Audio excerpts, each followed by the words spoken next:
পাকিস্তান মুসলিম বিশ্বের একমাত্র পরমাণু শক্তিধর রাষ্ট্র। পাকিস্তানের পরমাণু কর্মসূচি দক্ষিণ এশিয়ার ভূরাজনৈতিক প্রেক্ষাপটে একটি অত্যন্ত গুরুত্বপূর্ণ বিষয়। এটি মূলত ভারতের পরমাণু পরীক্ষার জবাবে এবং জাতীয় নিরাপত্তা নিশ্চিত করার জন্য শুরু হয়। পাকিস্তানের পরমাণু কর্মসূচি শুরু হয় 70-এর দশকে জুলফিকার আলী ভুট্টোর আমলে। 1947 সালে ভারতের প্রথম পারমাণবিক অস্ত্রের পরীক্ষা স্মাইলিং বুদ্ধা পাকিস্তানকে নিজস্ব পরমাণু কর্মসূচি ত্বরান্বিত করতে প্রভাবিত করে। পরমাণু বোমা তৈরি প্রকল্পে পাকিস্তানি বিজ্ঞানী ডক্টর কাদের খানের ভূমিকা খুবই গুরুত্বপূর্ণ। তিনি ইউরেনিয়াম সমৃদ্ধ করার প্রযুক্তি নেদারল্যান্ড থেকে পাকিস্তানে নিয়ে আসেন। সাথে করে নিয়ে আসেন পরমাণু অস্ত্র তৈরির জ্ঞান এবং গুরুত্বপূর্ণ নথিপত্র। 1998 সালের 28 মে পাকিস্তান প্রথম পরমাণু পরীক্ষা সম্পন্ন করে, যা চাগাই-1 নামে পরিচিত।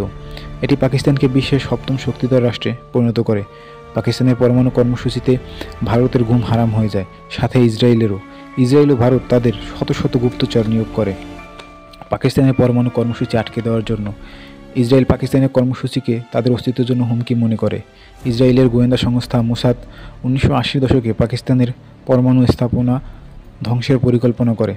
ভারত ও ইসরায়েলের পারস্পরিক সহযোগিতায় পাকিস্তানের পরমাণু কর্মসূচির উপর চাপ সৃষ্টি করেছে। ইসরায়েল ও পাকিস্তানের সম্ভাব্য হামলার বিরুদ্ধে ভারতের জন্য প্রযুক্তিগত সহায়তা প্রদান করে। অপরদিকে পাকিস্তান সম্ভাব্য আক্রমণ প্রতিহতের প্রস্তুতি নেয়। অবশেষে 28 মে দুপুরে বালুচিস্তানের চাগাই পাহাড় এলাকায় সফল পরীক্ষা চালায়। একদিনে মোট 5টি বোমা পরীক্ষা করা হয়। প্রতিটি বোমার ওজন ছিল ভিন্ন ভিন্ন। বোমাগুলোর সম্মিলিত ফিশন শক্তি ছিল আনুমানিক 12 কিলো নিউটন থেকে 30 কিলো নিউটন।